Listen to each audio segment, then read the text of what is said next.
You're watching Euronews now. I'm Takumbo Silako with your top stories. Far from the front lines, Russia's been accused of attacking an aircraft repair facility in Ukraine's western city of Lviv. There have also been fresh strikes in the capital, Kyiv. The President of the United States and China are speaking for the first time since the war began, with Washington threatening tough sanctions if Beijing offers Russia its support. And as the war rages on in Ukraine, Russia is marking the 8th anniversary of its annexation of Crimea.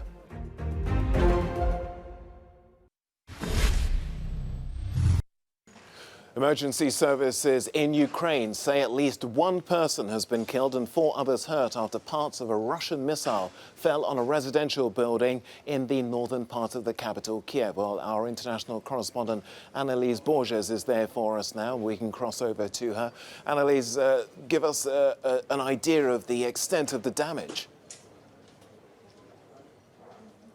Well, this is a very large area that was hit earlier this morning. I'm going to step aside just to give you an idea of the extent of the destruction.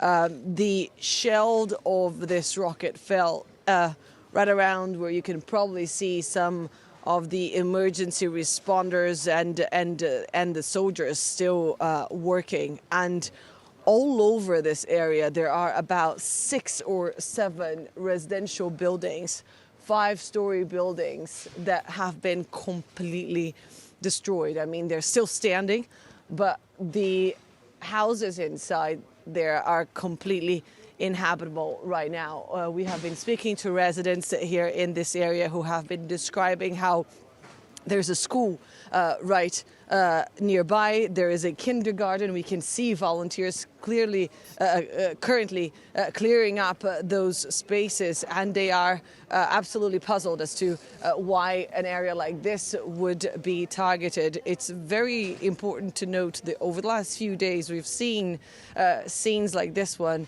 repeating almost on a daily basis in and around the Ukrainian capital, getting ever so close to the center of the city. Mostly areas to the north and to the west of Kyiv have been shelled multiple times. It's very difficult to tell whether or not these areas were actually targeted by Russians, or if these are pieces of shrapnel, pieces of missiles that were actually intercepted by the Ukrainian defense system. But what is clear is that people are scrambling to pick up the pieces of what is left of their lives. Many elderly residents of this area saying they have no place to go. That is why they didn't leave the Ukrainian capital in the first place. One lady telling me that she was still here wearing her pajamas, waiting to go back in to try to salvage some of her belongings and then figure out what she's going to do next. The majority of the UN Security Council hardly criticized Russia for the indiscriminate shelling of civilians and health workers in Ukraine. Russia was pressurized to scrap a resolution that asked for aid and civilian protection in the country after China and India, its main allies, refused to vote for it. Russia tabled a resolution that, among other things, called for the protection of civilians, including women and children. This is cynical game playing in the face of human suffering. US President Joe Biden called Vladimir Putin a murderous dictator. The US President will speak on Friday with Chinese President Xi Jinping, and he will warn him against backing Russia's invasion. Because of the pandemic, Taoiseach and I had a whole... President Biden will be speaking to President Xi tomorrow and will make clear that China will bear responsibility for any actions it takes to support Russia's aggression, and we will not hesitate to impose costs. The ties between Putin and Xi are very strong, although in the last few weeks China is trying to keep a more neutral position towards the invasion. Xi's goals seems to be not to alienate any of its major rivals on the global scene.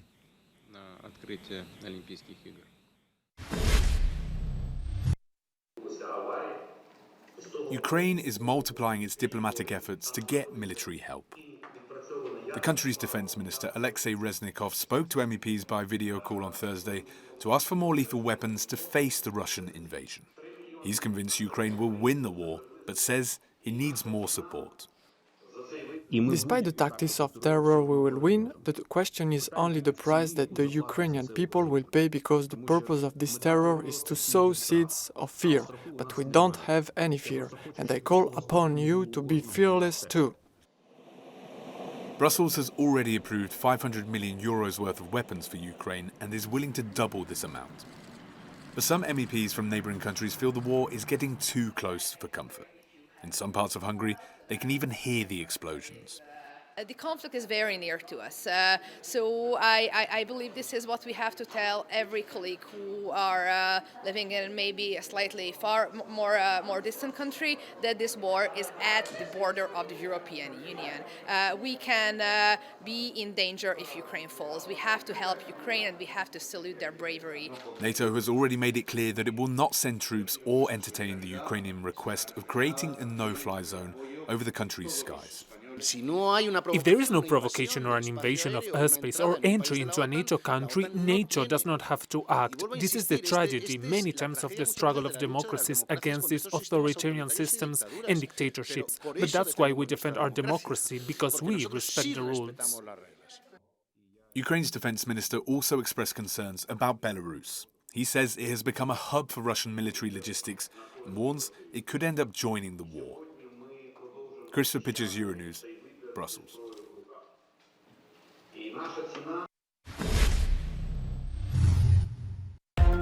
P&O Ferries has fired 800 UK-based crew members, saying the company's survival depended on swift and significant changes. The announcement came shortly after passengers were directed to other ferry operators. A union representing crew members said the move was abrupt and devastating after P&O Ferries received millions of pounds of British government funding during the pandemic. Argentinian MPs have approved a deal with the International Monetary Fund to restructure a $45 billion debt ahead of a vote in the upper house. While the approval helps the South American country avoid another default and economic turmoil, it may create fractures between the Argentinian president and vice president.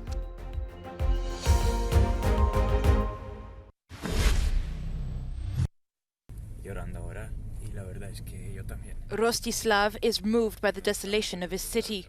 After weeks of attacks, Kharkiv is just a shell of its former self. Just today, 2 explosions were heard that shook the farm where I and my family live. He is a Ukrainian mathematics teacher who was working in Spain. When the Russian invasion began, he was visiting his family in Kharkiv and decided to stay.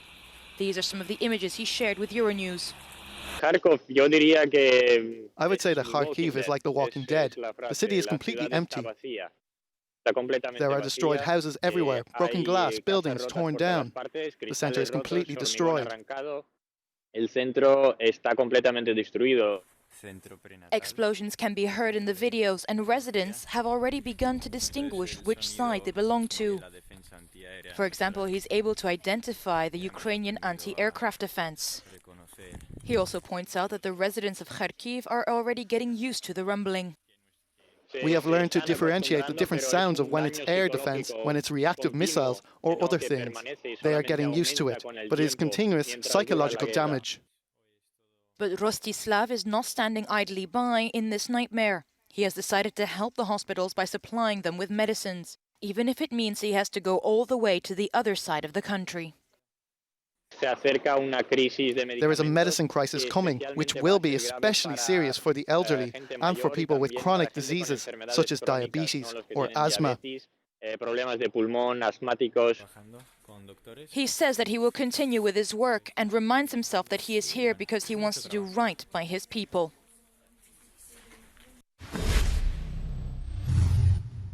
More European countries are reporting a rise in COVID-19 restrictions, but at the same time, a number of countries are easing their restrictions. It's not the end game of the pandemic. Do check out this article on our website. It's time for us to take a break on the program now. Do stay with us.